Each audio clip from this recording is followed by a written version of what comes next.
All right, welcome back. This is going to be part three in our skeletal muscle system lecture. And so we're going to talk about myofilaments for a little bit here. So we talked about our skeletal muscle, the whole muscle itself, and then we have the fiber, the muscle cell. And then within our muscle fiber, we have myofibrils, which are these smaller units. And then within these myofibrils, we have these things called myofilaments, and we have different classes, and they're arranged in a very particular manner that will become very evident to you soon. And so these two classes of filaments are thick and thin.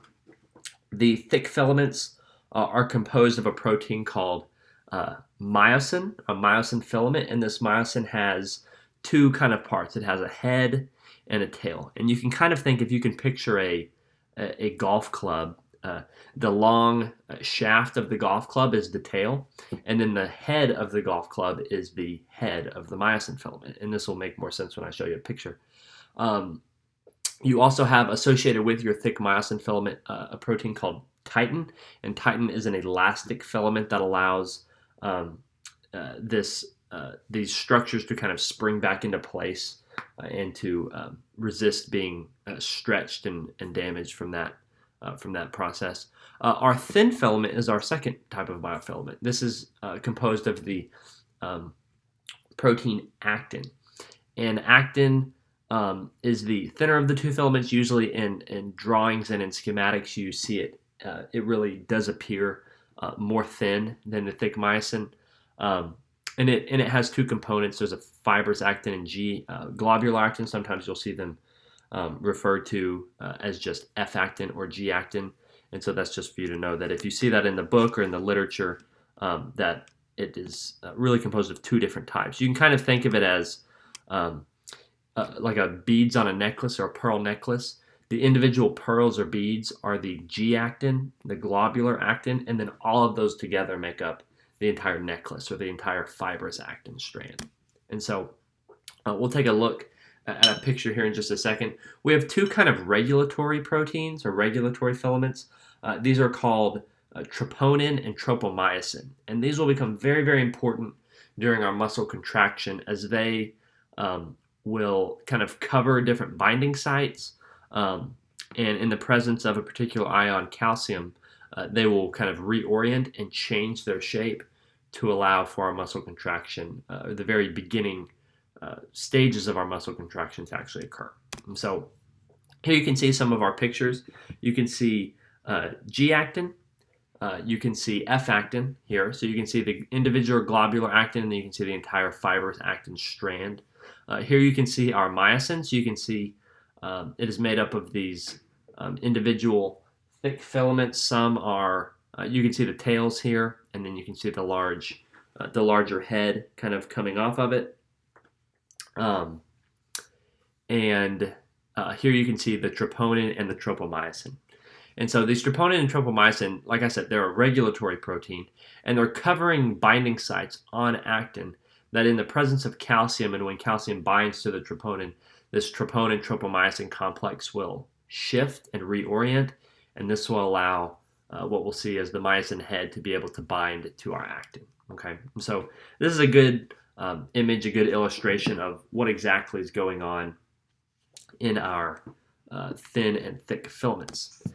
Here's another picture of our troponin-tropomyosin complex. So here's the troponin here. Here is the tropomyosin, this kind of long strand. And whenever calcium comes and binds to the troponin, it will reorient and shift, and it will expose. You can kind of see these little blue circles on this upper picture. When calcium binds, this troponin-tropomyosin complex will shift, and now you can see in this bottom image, it has exposed all of these blue binding sites, which are for the myosin head to bind to actin, and then our muscle contraction process can begin.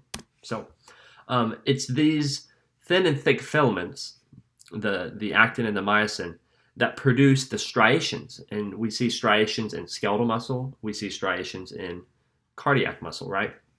And you can divide these striations into a couple of different bands or lines or zones, okay? And so we'll take a look at these, but here we're just defining what they are. A band is going to consist of both thick and thin. I band is only thin. H zone is only thick. We have an M line, which is kind of this darker midline structure that connects different myosin filaments together. And then we have Z discs, and Z discs are what connect our thin filaments, and from one Z disc to another Z disc, that is our functional unit of our muscle cell, or our sarcomere. So we said in part 1 or part 2 that if you see the prefix sarco, you should begin to associate that with muscle, and it's because our sarcomere is the functional unit of our muscle. It'll be the same in both skeletal and cardiac muscle tissue. So we can see here, we can look at some of these zones and lines and bands. And so we see, let's look at this A band first. So you can see A band here consisting of both thin and thick filaments. You can see down here, this thin filament appears more thin than our thick filament. So A band will consist of both. I band will consist of only thin. H zone will consist of only thick.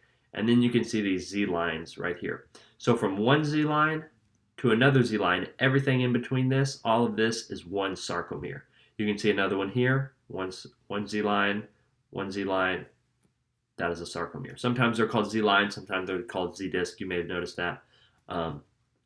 You'll see either term, and either term is generally acceptable. What's not shown in this one is the M line. It would be running right here through our middle of our sarcomere, and it connects adjacent large thick filaments composed of myosin. It would be running right through here. Here we can see another one.